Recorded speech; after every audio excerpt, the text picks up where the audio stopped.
the one thing that you shouldn't be trying to capitalize on should be other people's health. I had one friend who actually jumped up from an ambulance because he couldn't pay. Do you have any magic trick that you could Do Yeah. now? Yeah. No way. Talk to them. No. What the f-? Hello guys. Welcome back to Beyond the Horizon podcast. Thank you very much for coming back again. Today I'm with an incredibly special guest. Jonny Stefano Clavo Yamauchi. Yes, Jonny Clavo. Jonny Clavo for the friends, yeah. So, who are you? Who am I? Oh no, I'm just a random guy. I'm just a random guy that lives here in Bristol. I come from Peru, a very special place, and I've been living here since about almost 2 years, maybe a little bit more. Yeah, 2023. Yeah, 2 Okay. years. Do you like it? Here in Bristol? Yeah. No. No, yes, yeah, it's all right. No, it's good. The weather is not so nice. The food is not so nice either. The people are all right, but it's a very green city, and the people that I've met, they are very, very warm, which is, I have to compare to other places in the UK. Like for example, in London, people are way, way, way more cold than here in Bristol. So Okay. yeah, so I guess I like it. Yeah. Do you? Okay. Yeah, that's good. That's good. Just you don't need to look at the camera if you don't want to. I like looking at the camera. Yeah. You like looking at the camera? Okay. Give it a little wink or something. Damn. Yeah. No. No, but okay, Jonny. The spectators, that's the public. Sorry. El público, that's the spectators. Yeah. No. Fair enough. Fair enough. Fair enough. Oh, Jonny. Sorry. Could you light up the candle for me? What for? Would you like to? I can do it if you like. Yeah. Is this like a challenge or something? No. Okay. The thing is, I was a scout for many years. I have to explain this so many times. But I was a scout for many years, and fire has a specific meaning for scouts. It's mainly like a place where people unite and share a meal or share a conversation together. Okay. Does it make sense? Yeah, I mean, yeah, sure, makes sense. Sure. Yeah, no, first. Yo, I gotta say, my mum is half Peruvian. Yeah. Yeah. My grandma was born in Peru. Well, she's fully Peruvian, actually. From where? I think she's from the Sierra. I'm not entirely. Which part of La Sierra? I'm so sorry. I really don't know. I know she's jungle-ish. Sierra. Okay. So it could be up north near. Oh, I forgot all the cities. Although I did travel Peru. maybe let's say Amazonas, Cajamarca, I think Cajamarca. I mean Loreto. Sorry. I think Cajamarca. Yeah. You think Cajamarca? Yeah. Oh, I've been there. I know I've been in Cajamarca. You've been in Cajamarca? Yeah. How was it? I really love Cajamarca. Cajamarca is a very nice place. It's an interesting city for sure. It's Yes. Yeah. When did you visit? I was there. 2019, 2020 actually. 2020 during the pandemic. Before literally. Just before the pandemic. Oh yes. So it was. I did 15 days. Mm-hmm. 18 days without any problem. I did 18 days of coast. I just surfed for 18 days, and then So cool. I was going to go to the jungle, and then do you know Chachapoyas? Sí. I got stuck in Chachapoyas. Oh, okay. Very interesting little town. Yes. Very weird town for sure. It's in the middle of nowhere, first of all. But I really loved it. People are there, so nice. People in the jungle of Peru, they are very, very nice people. They're so nice. They are amazingly warm. Incredibly warm. Yes. They did give me snake to eat. so I was a bit weirded out by it. But In the jungle, people they have so many interesting traditional dishes. They eat lagarto, for example. And yeah, lagarto is really really good. They also eat paiche. That's arapaima here in English. what? Arapaima in English. Paiche. We call it paiche. Don't know It's none of a the it's words. it's the biggest freshwater fish, I think. Oh, okay. And lives in the Amazon River. And it's a massive thing that is about, let's say, 3 meters, around somewhere around that. It's What? chunky, 3 meters, a big, massive predator. And some people have pike farms, and they just have to, fish them Interesting. and cook them. And it's really, really, really, really good. I've had pike. I love pike. Yeah. It's really nice, yes. But I mean, to be fair, there's plenty of places that have different things to eat. And for example, in Mexico, they have chapulines.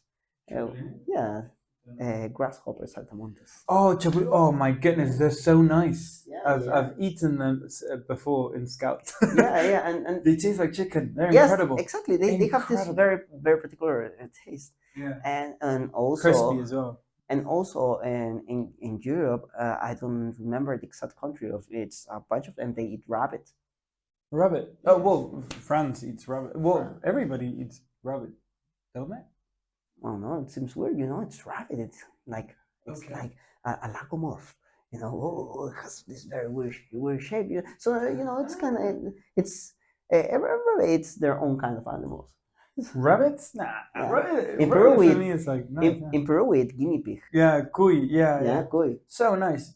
Also, it tastes like yeah, it tastes like chicken as well. I would say that it tastes more peculiar than chicken. Chicken doesn't have like a very strong taste. Let's say let's compare to Yeah, pork. yeah, no, of course, Let's yeah. compare to pork. You just can fry the pork, or because you just fry the cow meat, and it will have this strong taste. Particular taste. Yes, but chicken doesn't have such a strong taste. But No, not at all. guinea pig is something like in between, having a stronger Yeah. taste, yes, and the other one. But it's also really good. Yeah. Yeah, yeah, yeah. It's quite nice. Yeah, for sure. Well, tell me a little bit about you because I think you are a very interesting individual.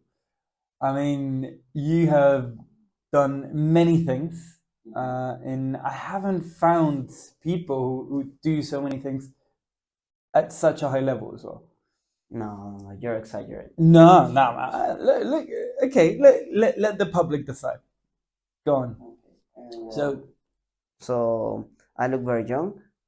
So I have been accidentally dipped for too long in the fountain of youth.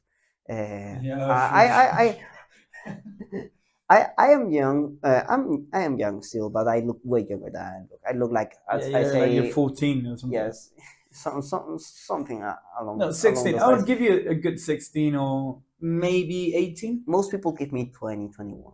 Really? Yes, yes. I mean, nowadays they do. But let's say, No, let's say 1 year ago or 2 years ago they would still give me, let's say, 16, 17, 18. yeah. But anyway, yeah. But I'm 28. 28. Yeah. Yes, I'm 28. So I did medicine in Peru. So I'm a doctor. Yes. Yes, I've done surgeries because in Peru you do surgeries in order to become a médico cirujano. Wait, so you're a. That's the degree that they give you in Peru, which is a very funny story. Which is a very funny story. We can go through. Podemos ir por las ramas. We can go through a bunch of different things because we got 1 hour and a half. So what happens in Peru is that a few decades ago we needed more surgeons in different parts of the country. Yeah, I know. Yes. Yeah, when I Yeah. went there, yeah, that was a big So problem. so we had lots of GPs, general practitioners. When people just finish their degree, they are GPs.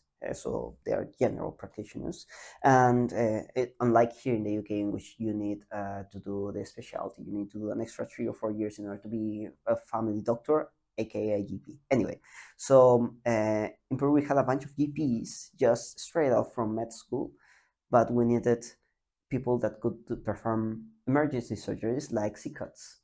very very important, very needed, or let's say appendectomies.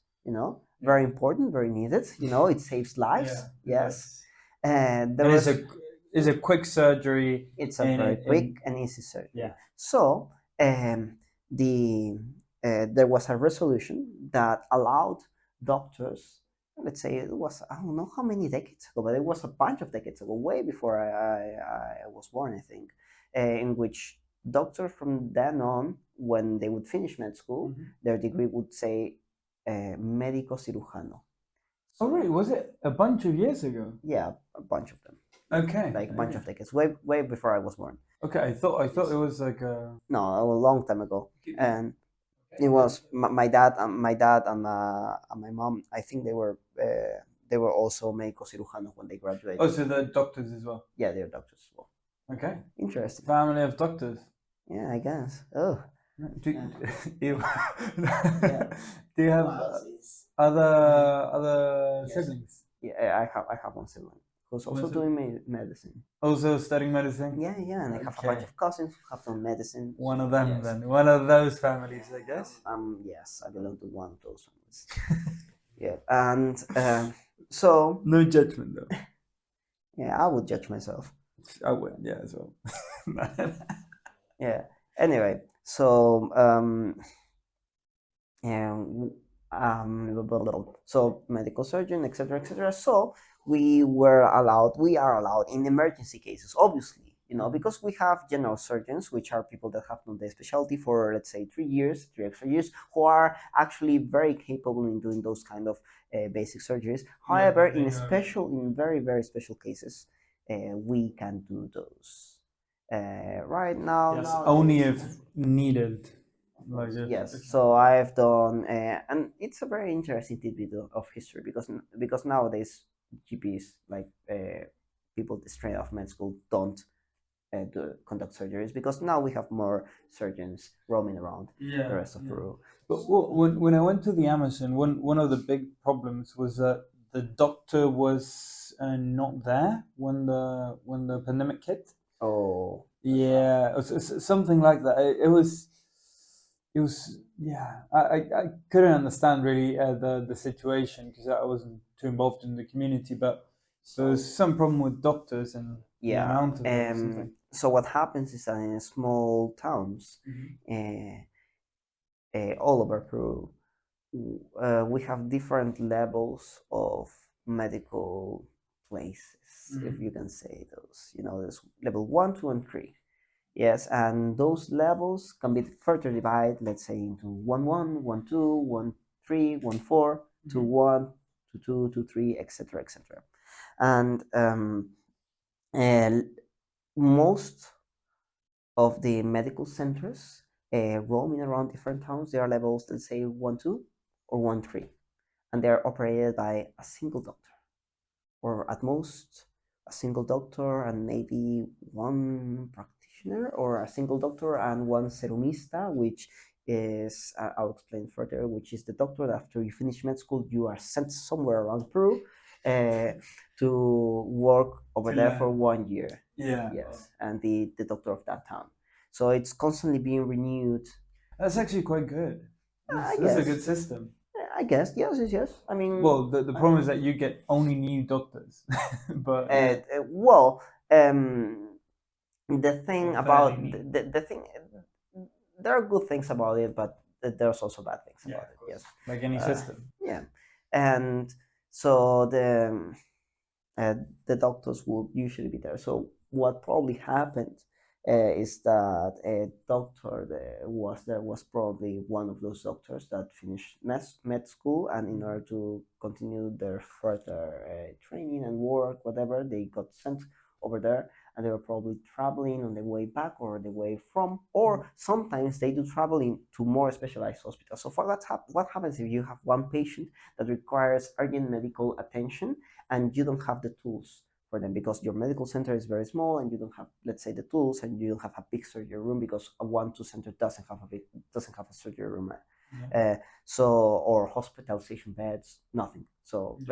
you have to send them to a higher level medical center, a 1-4 or a hospital, which is at least a level 2 1 health center. So you have to go to the closest one, which would be a bigger city rather than a small town. But those places are very far away, especially if you're in the jungle or the mountains. Yeah, that was a problem. Maybe that's Very city also. inaccessible. Yes, it happens very very often because you have lots of medical emergencies all the time. Yeah, well, that's a profession, I guess. Emergency after emergency. I guess. Yeah. Did you enjoy? Uh, Did you enjoy studying? yeah, it was actually very fun. Did you practice? Right now, no, because I'm here in Bristol. Yeah, no, but what I mean is, did you practice medicine? Yeah. After I finished, I worked for 3 years before coming here. Okay, okay. Well done to you. Fun experience. Well done Yes. to you. Thank you for your service to the community. Thanks, I guess. I feel people don't appreciate doctors as much, especially in countries like maybe Chile is a little bit different, but in Chile, I don't think we do appreciate doctors. We think always that they're because well the system is fairly privatized in Chile, so it's very similar to the US in that regard. Really, you guys don't have an NHS? We do, but it's quite Quite slow, quite slow, bad, and yeah. Well, there's many problems to it. That's why we have a view of doctors that aren't isn't really that helpful. Okay, I'd I say. see, I see. This is very similar to many countries in Latin America. It happens the same in Peru in the Yeah. sense of you have an NHS. We call it Sistema Integral de Salud. Uh, this thing which most people would usually go, but there's many privatized clinics or many Yeah. privatized hospitals that you have to that you can go in order to have faster attention, and which is very very bad because if you have money, then it means that you get better healthcare. That's so. Therefore, more chance for survival and That's stuff like that. In, yes, in that's so extreme cases. that's so unfair. And the one thing that you shouldn't be trying to capitalize on should be other people's health because you're working with other people's lives. Because if you are offering a service and if you offer a service, the person can say, okay, well, I don't want it because let's say it's expensive or it's not so good, I'd rather go spend it this place or just not spend it. But with lives, is you go to a place and if you don't spend it, especially if it's a very urgent emergency, you die. That's the big issue, I would say. Yes, and that's what happens sometimes in the US. You see people jumping off from ambulances because they cannot pay Yeah, the they ambulances. can't pay. Yes, I had one friend who actually jumped up from an ambulance because he couldn't pay, and he had a fracture, but he decided to jump from the ambulance. So he was driving in his motorcycle, and he just fell off. He had a fracture. Yes, the ambulance came, and he just jumped because he wasn't able to pay, and that's just so bad because they are being forced something because if not they die. Yeah. Yes, you can do that with everything else but not with health. I mean, I'm actually quite. I gotta say, I'm big into any type of investment in business. So I gotta say, I do understand where health could be also privatized, but there's this big issue where the government, or most governments that I know the constitution of, somewhere in there in the constitution, there is this vow from the state to secure the well-being of the citizens. So when this privatized and governmental, like let's say, competition kicks in, you start playing with that right of the well-being of the people that the government should support anyway. So if your chances of survival depend on if you have money or not, that's not going for the right set in the constitution of the country. I think I know in Peru it's like that. The constitution does say well-being of the citizens, as well as in Chile.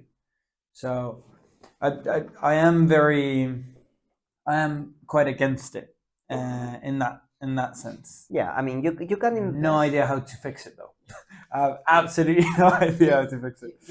You can invest in so many other things, and that'll be good, for Yeah. growth and such, and that's great. Yes, perfect. But when you have someone that has to do it or else they die, then that's not working in good faith. No. Of course not. Yes.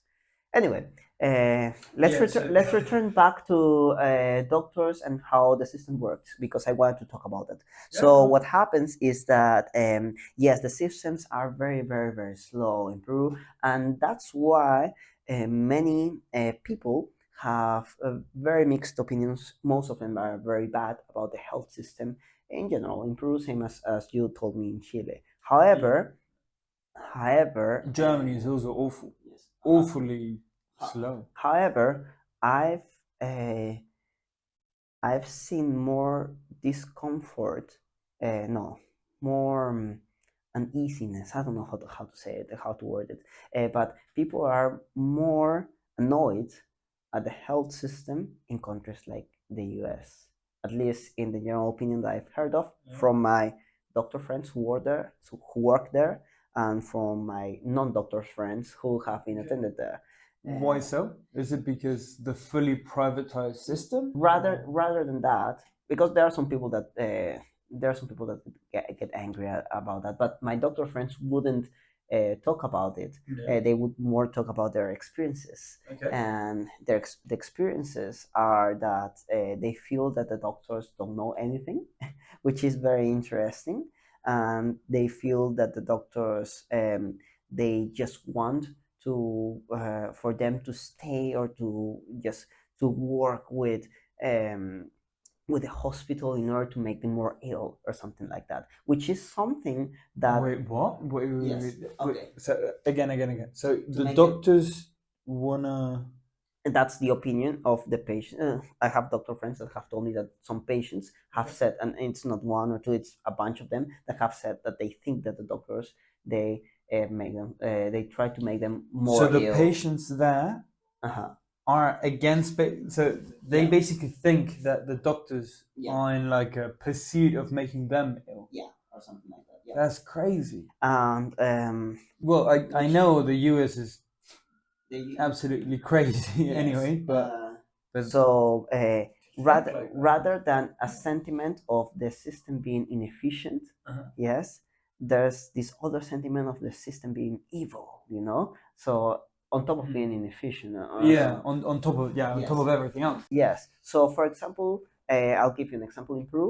Yes, people say yes, it's very slow, it's so hard to get a doctor, etc., etc. However, the doctor gets respected Yeah. by the people that go there. You have, let's say, you have a 70-year-old grandma, with their family, and the grandma is very bad, and she has done a massive queue, and she's taken a bunch of time to get to the hospital, and but once she starts getting attended to the doctor, people are so respectful towards towards the doctor. Yes, doctor, you barely get any cases, which there are, in which people say, "Por mí comes."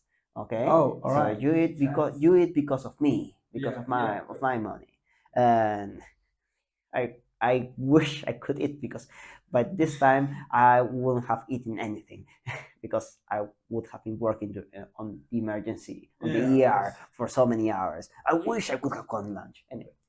Um, so, but most of them they are very very respectful when they face the doctor. Well, in the US, it's completely different. And that's your thing. En Perú, I'll say this in Spanish so you can understand a little bit more my point. En Perú la gente llega y te mira y dice, doctor, un gusto, muchísimas gracias por atendernos, nos podrá ayudar un poquito más, muchísimas gracias. Te entregan regalos, te entregan comida, te entregan cosas, lo poco que tienen.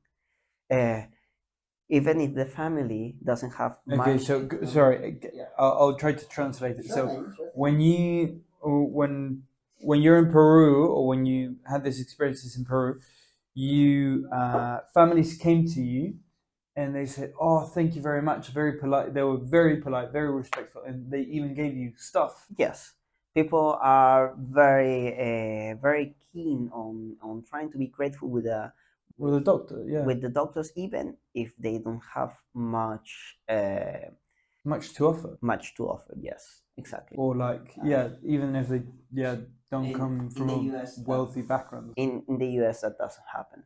In the US that doesn't happen. People just get attended and they are It's like, very oh, transactional, I'm yes, guessing. exactly. They are, oh, thank you, doctor.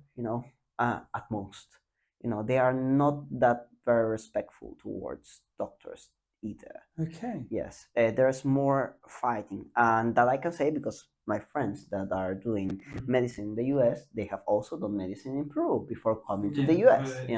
Yes, and so they notice the difference, and the difference is a lot. People are less polite. Yeah, I could imagine.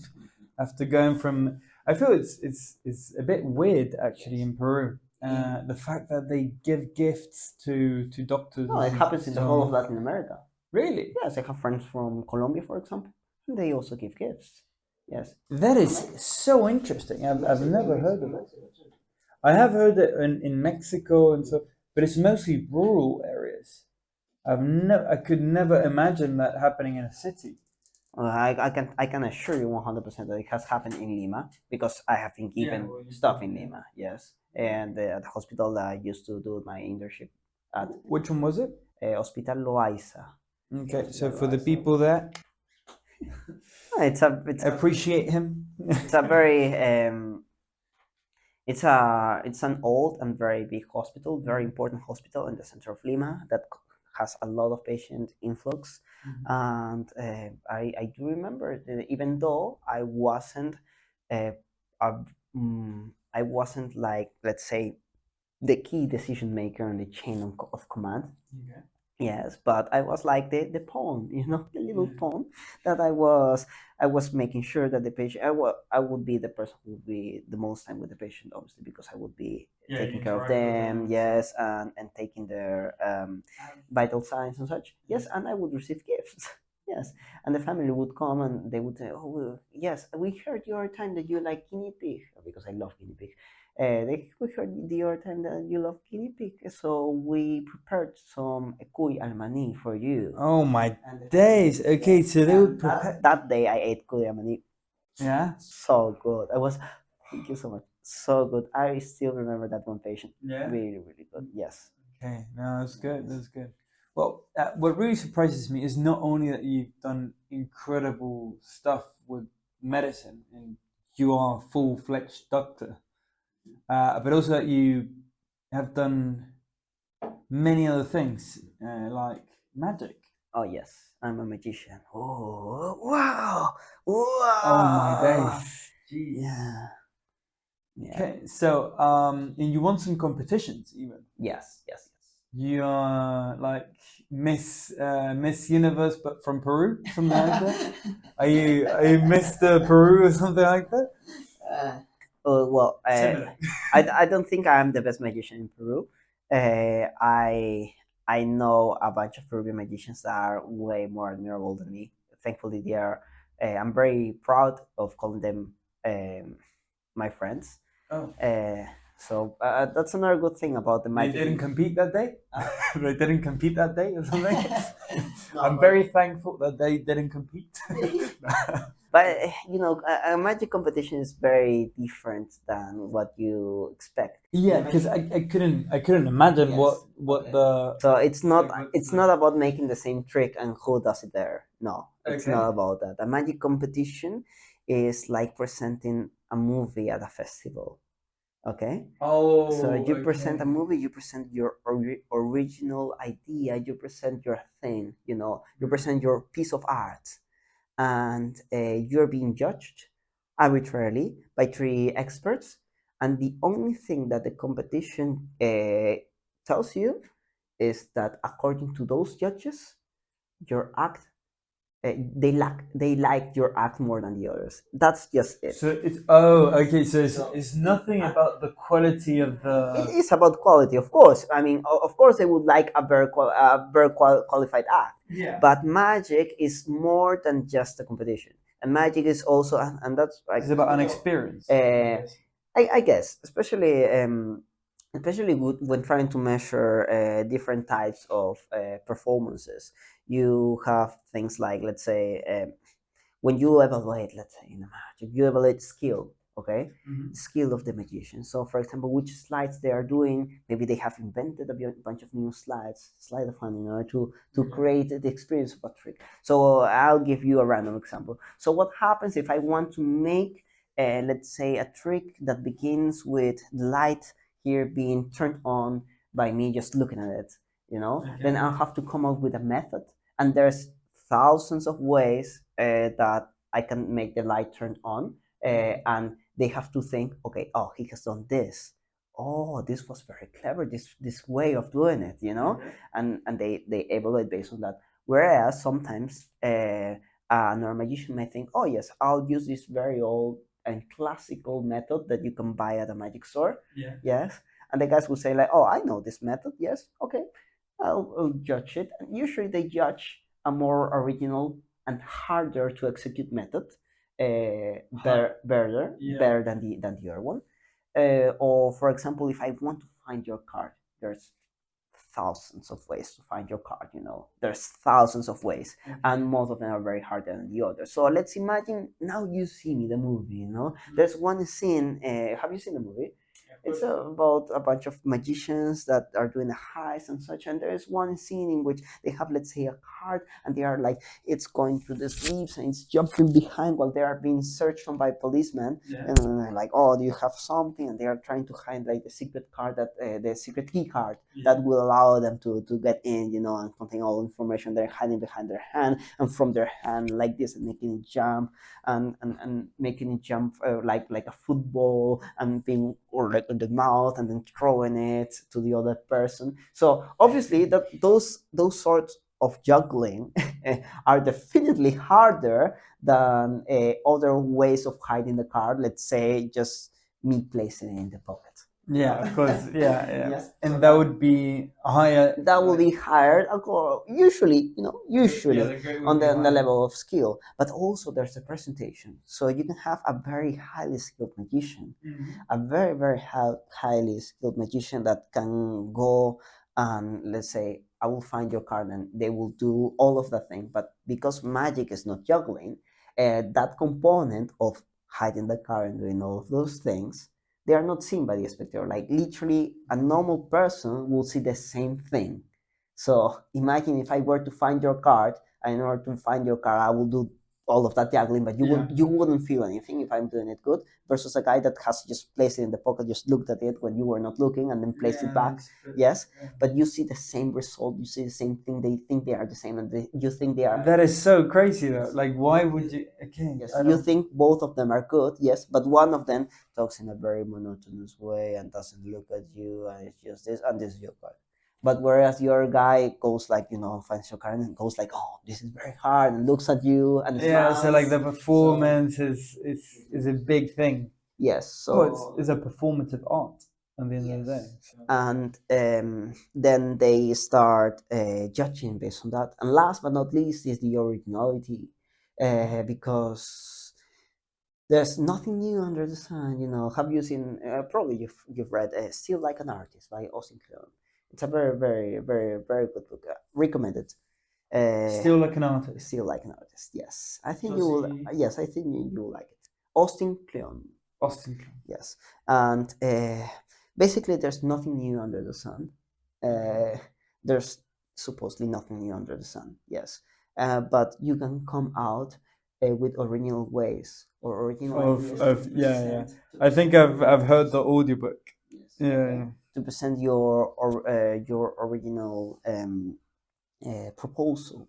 So obviously, if you are, let's say, a magician that has done a very important magic in the 1915s, in the 1910s, okay, and you've been doing that kind of magic, etc. Amazing, masterful, and then comes another magician 100 years later and does the same exact act, as masterful as the magician, even though it's a skill, it's very highly skilled, even though the presentation is amazing, same as the guy, very charismatic, but it's the same act. You're just copying the same act. Yeah. So not good. Disqualified. Yes. Really? Okay. Of course. Yeah. You're not. Well, why would you present an original magic? Like you don't present. Okay, so originality is also a big factor. I would say those three are. Do you have any magic trick that you could do Yeah. right now? Yeah. Yeah, sure. Oh my goodness, you came prepared. Okay, I did not expect this. But okay. Okay. My hands are quite cold, producer? but Producer. Producer. Is the is the camera on? So okay, yeah, perfect. yeah. So they've been looking me at look the camera. Yeah, we're gonna perform. You are going to perform a magic trick. I'm just going to be impressed by it. Oh no, I'll do a very quick one. My hands are very very cold. Let me just warm them up just a little. Yeah, sure. This Take your time. this is not a magic gesture. This is just me trying to I get feel the I'm going to be like. Oh no, I'm just gonna do a very simple and I very feel I'm easy. going to be played. No, I'm just going to do a very easy and simple magic trick. Yeah. And I'll show it to the camera here as well, so you guys can see. Yes, a very shuffle they can use. That's usually how how it works, right? Yes, in order to find the position of let's say. Are you going to explain the trick as well, or no? Okay, fast. Yes, I'm just going to show the trick. In order to find the position of, let's say, 4 special cards, I just need to go like this. Good. There we go. That's easy. 1 and 2. Yes. We go over here. That's one. That's 4. Crazy. That's 4 aces. That is crazy. Look at this. 4 aces out of the whole deck. Yeah, hold them. Look at them. Make sure that they are completely real and there are no pesky Peruvians in between. We're not going to use the rest of the deck. We're just going to use the aces, all right? Yeah. Guys, help me out. Yeah. I don't know. While I warm my hands. Yes. You tell me when you're ready. What did you do? I don't know what. Yeah, you tell me when you're ready. Yes. Yeah. Yeah. Good. Yes. Yeah. Right. Yeah. Thank you. So we have red aces and black aces, as you can see here. There's 2 black and there's 2 red. Perfect. Some terminology. This is the face of the packet, or also called the bottom. That's how we call those magicians. The 2 reds are on the bottom, or the face, and this is the back, because that's the back of the cards, right? Or the top, because the deck usually goes to the top. In the top, there are the black aces. Do you prefer the black aces or do you prefer the red aces? Whoa! I prefer the black. The black aces. Oh, the black. Okay, so I place the black aces from the top to the bottom. Very simple. However, I just need a magical gesture. That is. And you see, heat always makes things rise up. Yeah. Rise up, back to the top. Yeah, what the hell? For the people that didn't see, what has happened is that the black aces were here right now at the top. I've placed them on the bottom like this. They're still here. And then only after a magical gesture, because heat makes things rise up, they rise back. No way. No, what the f***? Yo! Maybe I can do it even with only 1 ace. Let's play with the ace of spades. Yeah. Okay? Yeah. No, just kidding, I'm still here. Ace of spades, and here on the bottom we have the red aces. Yes? Perfect. I want you to help me. Can you also put your hand like this, and make it. Okay. Yes. Oh, no, but obviously, like. Oh my days. Okay. And before we had the red aces. Yes, but now it jumps back to the top. It just gives some. I really don't. Oh my god. I'm trying to. If we place the black aces, they come from here to there.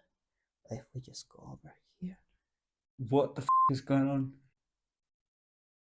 Oh, No way. What the rising. Yo, Turn this up. yo.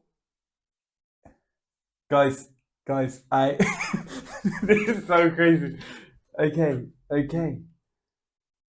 Well done to you. Well done to you. Thank you. That's Jeez. fun. Yeah. Fun stuff. Oh my goodness. Okay. Yeah. I've never been performed a magic trick before. Oh, really? Now you Yeah, have. only from like my brother maybe when he tried to. Now you have. I'll teach you another one.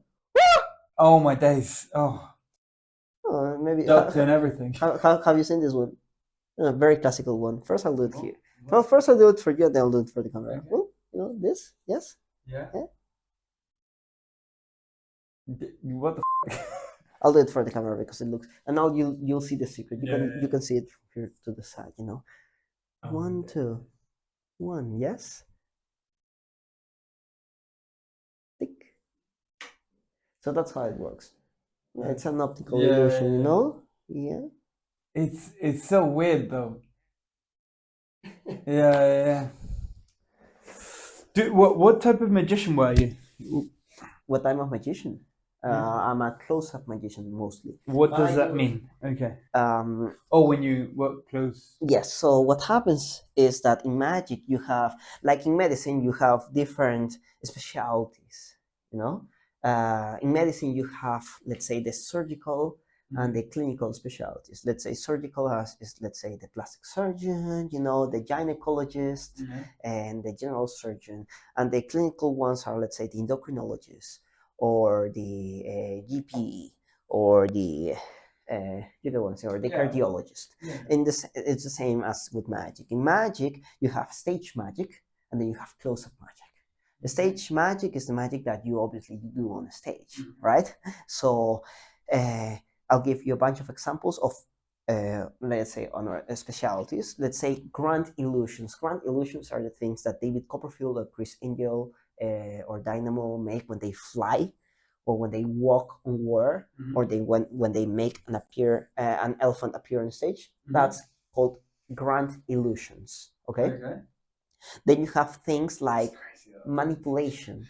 Manipulation is is the hardest branch of magic, which requires just skill. So you have, let's say, a bunch of cards, or you have a little ball, and the idea is that I'll do it with one coin. I'm not very good at it, but it's basically you have the thing, and you have to show. See, I'm very bad. You have to show the skill that you can handle the objects. And Wait. Do you bring always stuff with that you can use? Yeah. Magic with, I guess. Yes. So you have big objects, and the idea is that you have to show your skill, and things are supposed to happen. They are very hard because not only they require you to.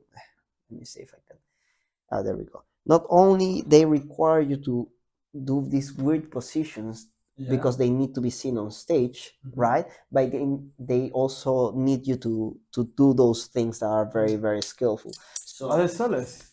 Sí, soles de oro. Aquí tienes. ¿Soles de oro? Oro. No, así se llama la moneda. Yeah. That's the name of the coin. What does it? El Banco Central. Yeah. Wait, esto es un sol.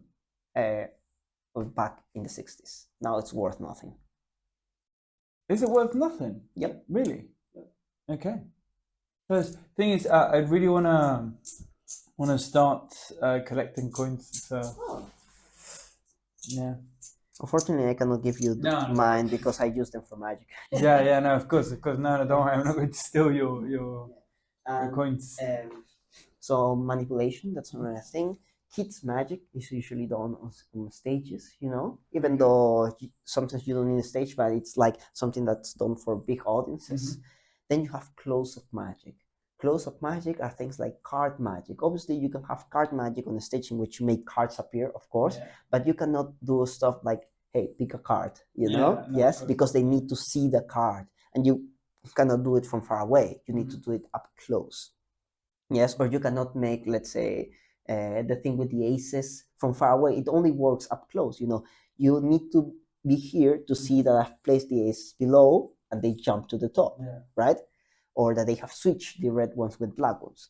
Another one is a coin magic. That's another branch of magic that's also done close up, because you cannot have the coin, and the coin is, yes, maybe seen a little bit further back, but let's say, if I want to make it vanish, and I have to show you that the coin is not there, it cannot be. What the No, it's here, it's here, it's here, it's here. It's here. Yo, Yeah. It cannot be. Just a casual magic trick that. It cannot be seen from far away, because the coins are small objects, very, very small objects. Yeah. Yes, you cannot. Right now, with the camera, is perfect for close-up magic because you can see stuff. Yes, but what happens if you were, let's say, 5 times in a big scenario? You wouldn't be able to see that I've banished the coins, because you would just see it from far away. Oh, what hit? Yeah.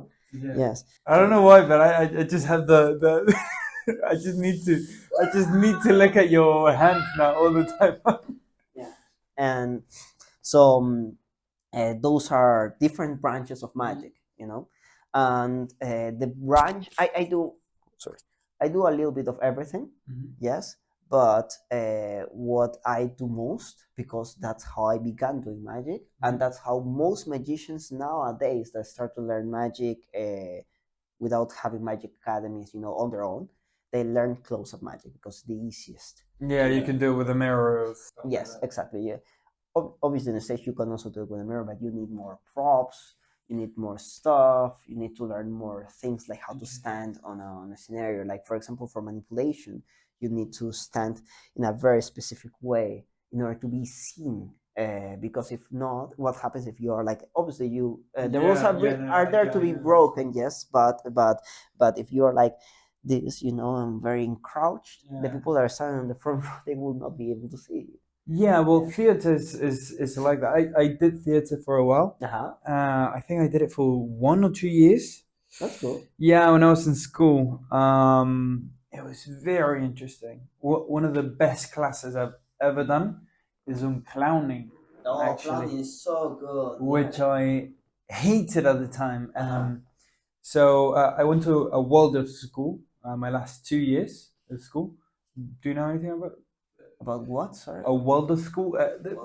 Is a system of schooling. Okay. So instead of grading you by if you did the thing right or wrong, they grade you on your overall performance in class, and you don't have basically like tests. Assessments. Okay. Yeah, you don't have assessments unless it's like in maths or like an area in particular where you have to like show a skill. Okay. But theatre was a big one, and instead of going for like a, everybody has this in school where they go and work for somebody for a couple of days. No, I didn't have it. No, you don't have like the week where you. I didn't know that there were schools that had that. Oh, I thought it was normal. So at least in Chile, it's quite normal to go and work for some random company for a week or 2. A random company. Wow. Yeah. So you go. I don't think it happens in Peru either. No. Only for very wealthy schools, I think. Only for wealthy schools. Yes, I have one cousin that, but I think it was because of his dad or something. Yes. Okay. I was in private school though. I was in private school, so maybe I'm completely wrong, and this is all bullshit. I don't know. I have to ask my Chilean friends. Yeah, no, but please do. I want to confirm this before I say, oh, okay, maybe I just it slipped that I'm wealthy as hell. No, I'm not. I mean, I can see. No, I just really like, I like sculptures and stuff like that. Oh, okay. So yeah. Anyways, I went instead of in this Waldorf school, instead of going to work for somebody, for a company, the teachers assign you something according to what you need to fully develop as a fully fledged individual. Okay. And the teacher thought that I had no heart whatsoever, basically. All right. No heart. I was too logical. I was too. So he sent you to clown. So what she did was send me to a clown class for that ended working on a hospital. Okay. So you went, did the clowning course for I think 1 week or 2 weeks, 1.5 weeks, and then the last half a week or 1 week, you went to a hospital, and particularly to the children's hospital. Yeah. Very rough. I think, yeah, that those 2 or 3 weeks of my life, I think I learned the most. Okay. Mainly because you have to confront just reality face to face. You know, when you see a kid with leukemia and you have to make them laugh, because that's the whole point of your visit, it's f***ing rough. It is rough. I'm sure as a doctor you Yes. you can agree. Like when Yes, I know. of course I only spend a couple minutes, well, an hour, 2 or 3, but I'm wondering, what did you learn in clown school? so you learn how to improvise mainly and how to play. How to play? Yes. Because mainly everything surrounding laughter has to do with playfulness. Okay.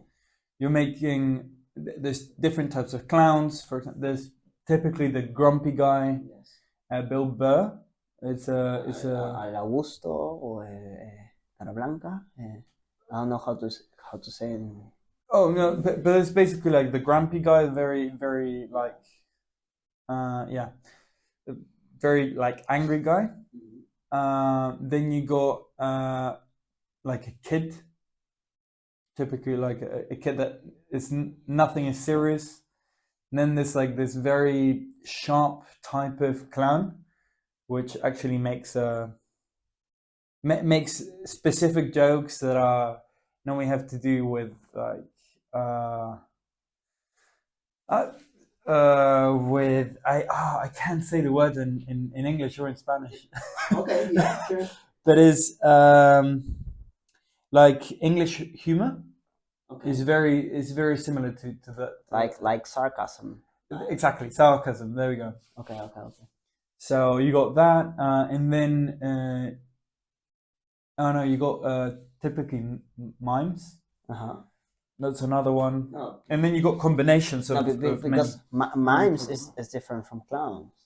But well, miming can be also. Oh yes. You can use pantomime techniques in clown. Yeah, the thing is, you can. The good thing of clowning is that you can use.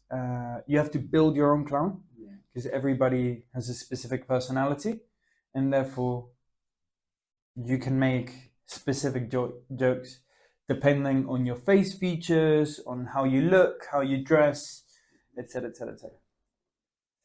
I don't remember what was mine, but I think you have to develop one, and everybody develops one anyway. It's not like you're never a clown. Every time you make a joke, that is your clown within you making an appearance. You know what I mean? Yeah. Yeah. Interesting. Yeah. Two weeks of clown. Yeah. Clowning is very, very important. It's a very important skill that many magicians lack nowadays, especially here in the UK. Did you go into clowning? I mean, I had to learn just a little bit. I don't do clown, but I had to learn a little bit because I need it for my stage magic, especially that pantomime, theater, everything is breathed into magic in order to become a good magician. Well, every performing art has to do with with another. In my opinion. Yeah. So they all help each other. Right now, I want to practice juggling, but I very half the time, but it's Yeah, very and the important as well. circus and like yeah, I was going to say like even if you learn circus moves, you can use them in clowning so easily. Yeah. Well, as you see all the time. Yeah, I have many friends that are amazing clowns, and they are very good jugglers as well, and they do lots of different stuff. Uh, I assume that you don't follow much clowns anymore, but there are many famous clowns that are very, very, very good. Yeah, Yes. I'm not into the yeah, I'm not into all that. I Yeah. gotta say, that's why I was eager to for you to come here to actually understand the world. Yeah. Mainly because I don't know anything about the performing arts. I used to have friends that well, are now are now into that area. I got one friend that well he tours all the time in he does theater. He tours all the time in Germany and he does plays in London and so on. Yeah, yeah, incredible guy as well. Very nice guy. So, but beyond that, beyond like the occasional friend, well, no occasional friend, beyond one friend or two, and well, I got two siblings that did that, but I don't really talk about that with them. I've never ever talked about performing arts with someone. Well, I can talk about performing arts like for years on end. Yeah. So yeah, magic. I can talk about magic All day like long. all day long. Yes, and I do actually with Yeah. other magicians. Yes, we have this thing called magic conventions.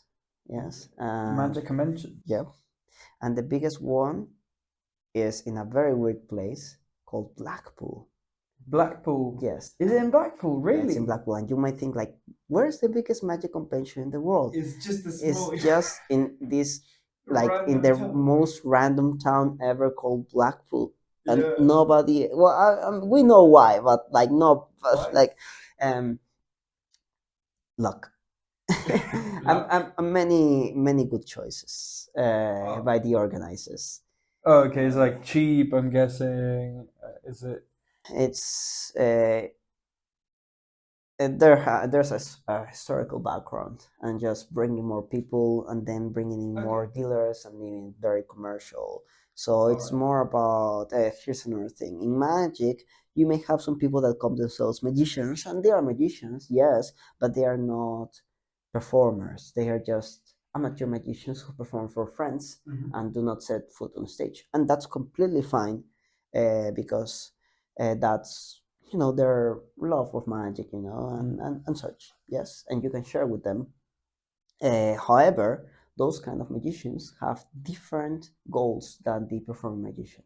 And here's one saying: the performing magician, which is obviously not 100% true, but the idea goes like this: the performing magician performs 6 tricks for 1,000 different people in 1,000 different occasions, while the amateur magician performs 1,000 different tricks in thousands different occasions for the same 6 people.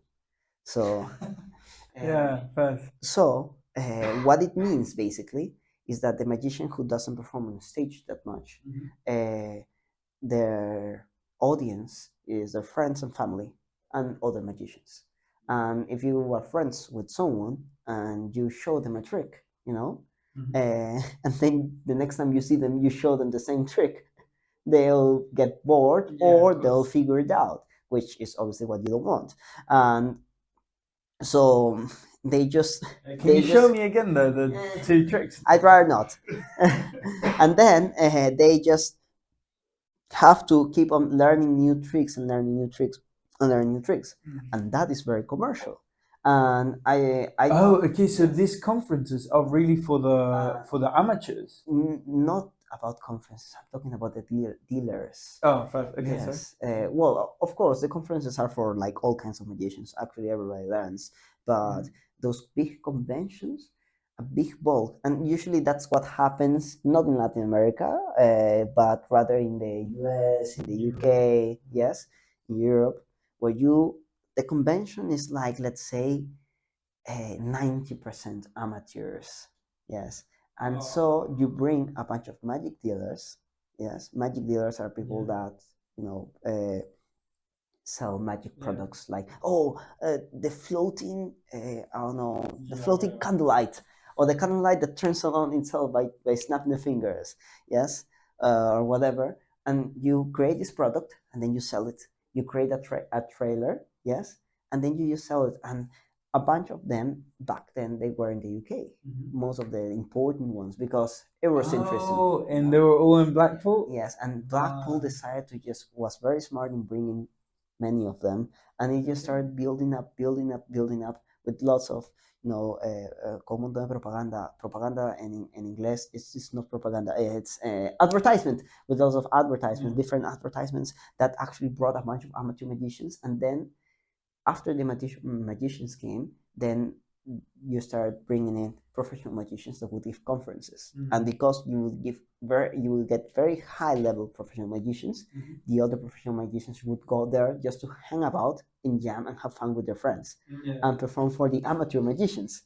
Yes, so that brought in more professional magicians, and now and then the convention gained the popularity of like, oh yes, if you're going there, you're going to meet, you're going to see in flesh this famous guy that has written a bunch of magic books, or this other guy that's also famous, and you can take pictures with him. Yeah, sure. And then more people started coming from other parts of the world, and then it slowly became the biggest magic convention in the world.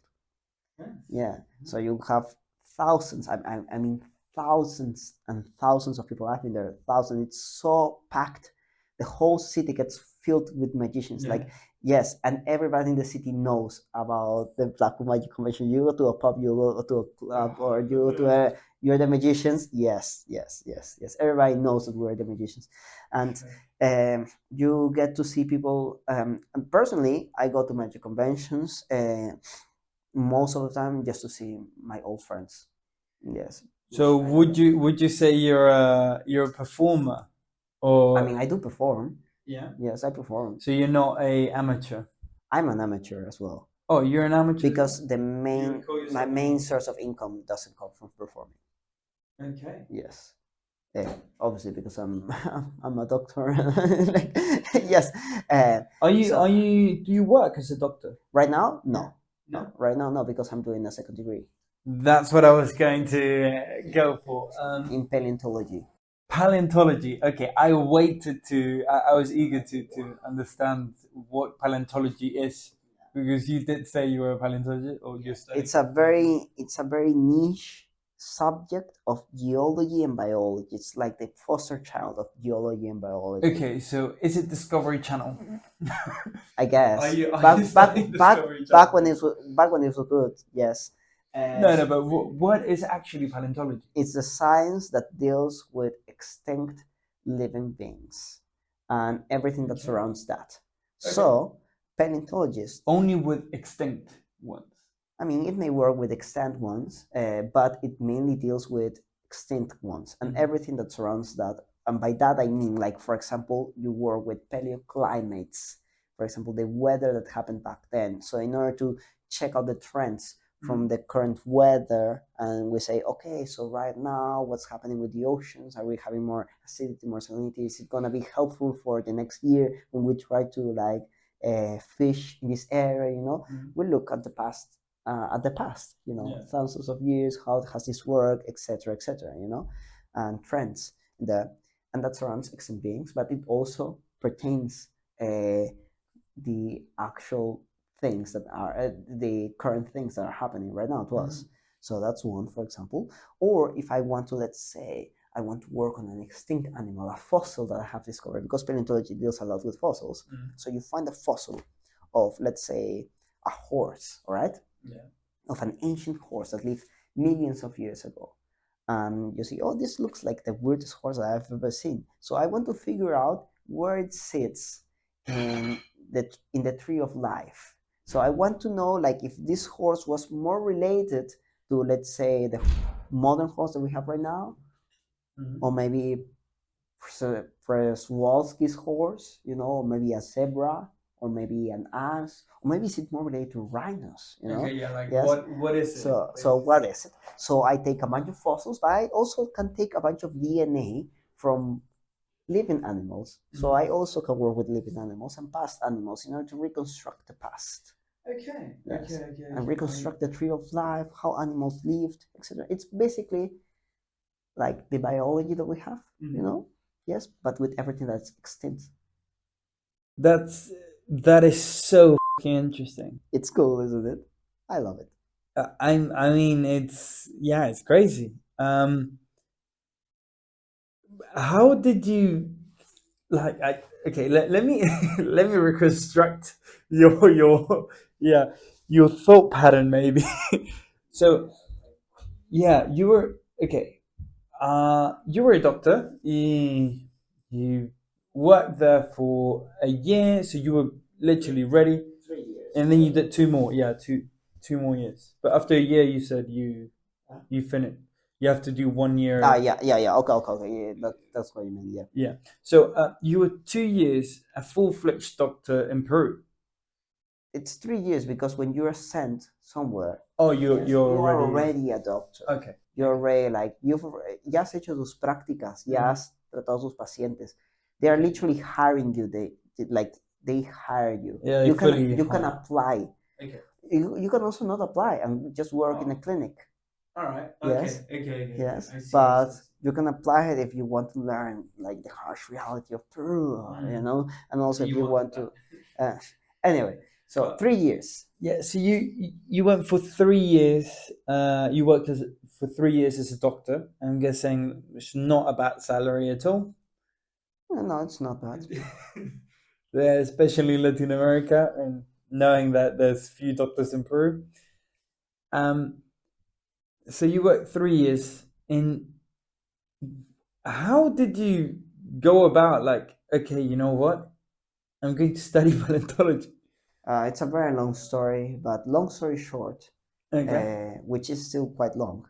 Um, I've always wanted to be a paleontologist. I've always wanted to work in research, and I've always wanted to work with phylogenies and estimating the tree of life and such and so on and so on and so Then on. why did you go for medicine? Because that's the only thing that I could do What you mean? for the moment.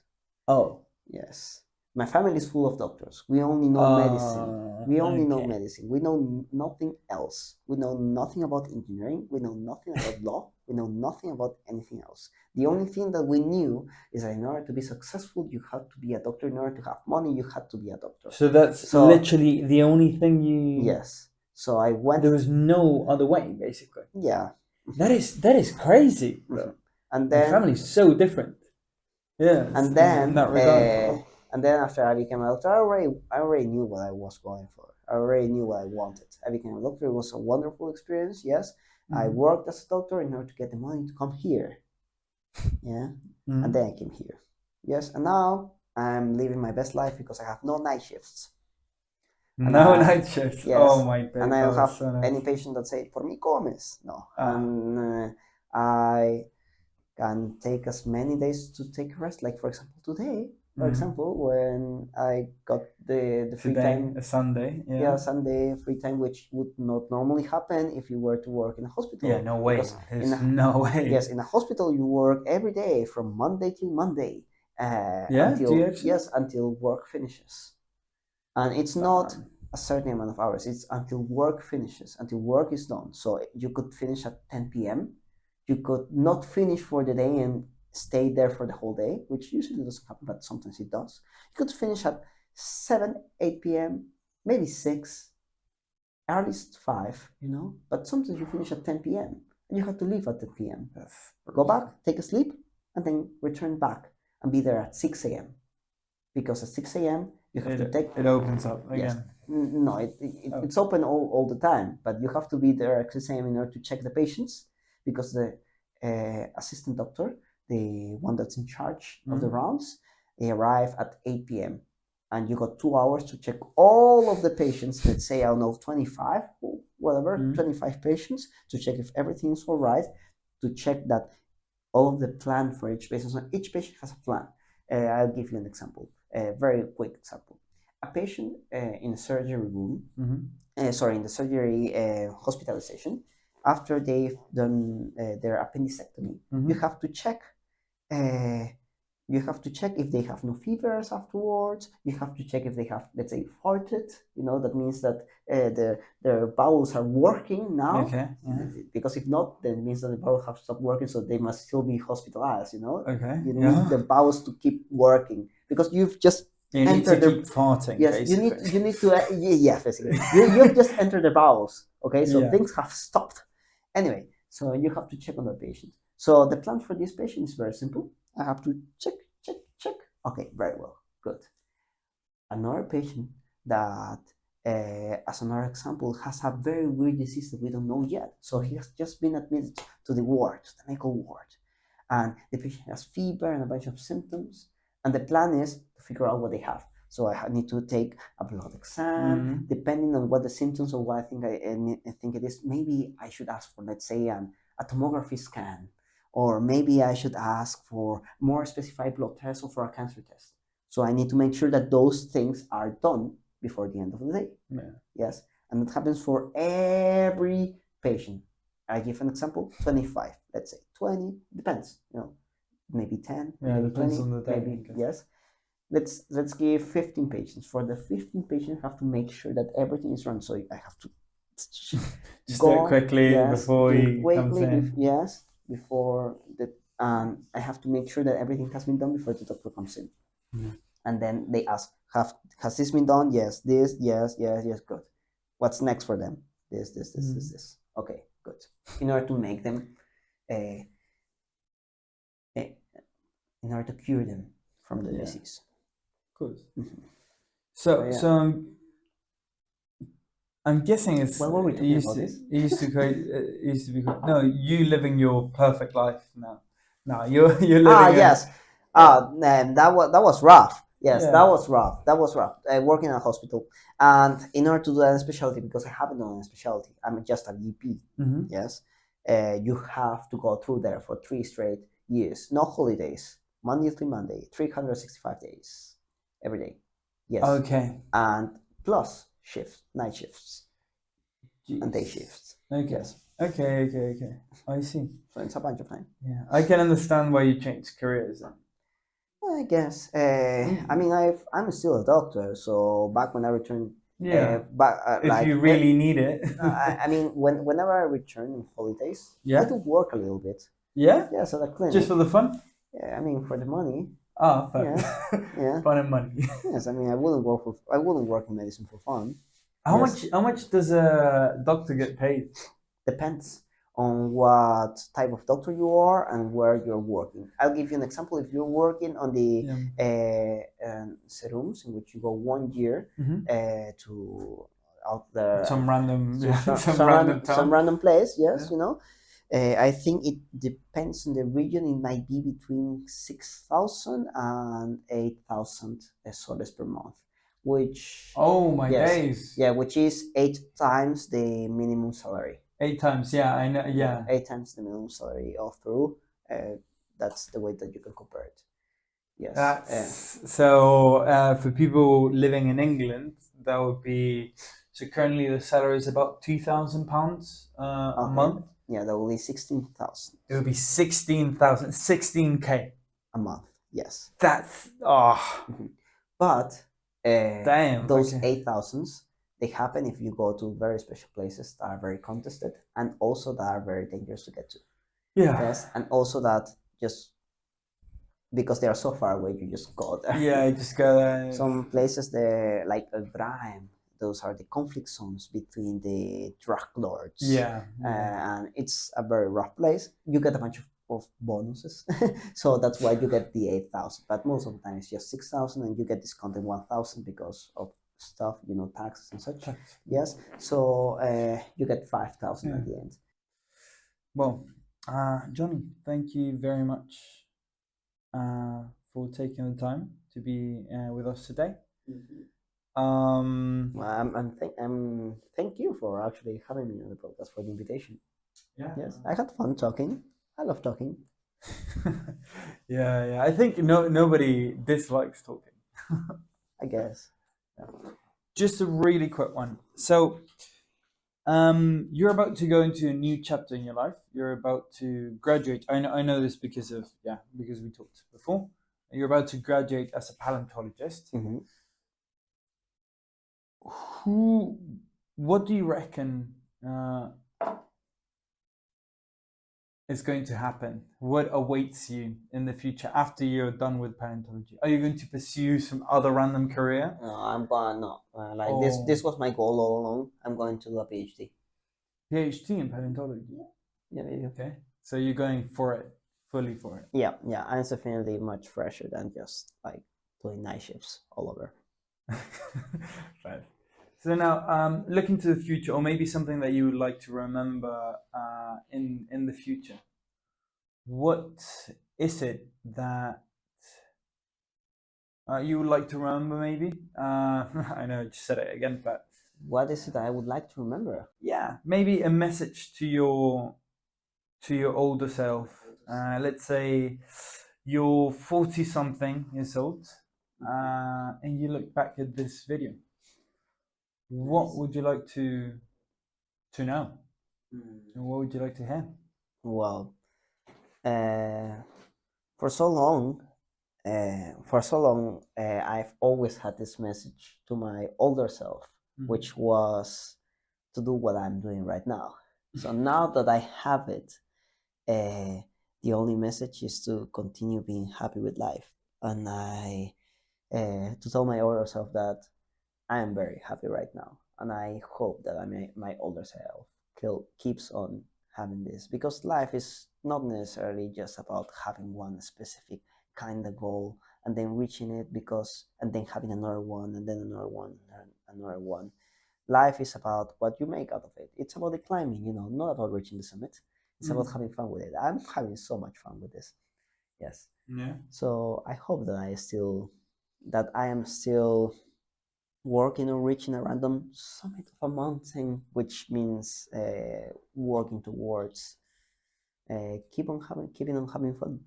Yeah. Yeah. To not stop being the way I am. I love being myself. That's. Oh, Jonny. Thank you very much, guys. Thank you very much for listening. And you can follow us on Instagram, TikTok, Spotify, SoundCloud as well. Yeah, SoundCloud as well, and YouTube. Hopefully, you're listening from one of those ends. So, thank you very much again for listening, and see you next time.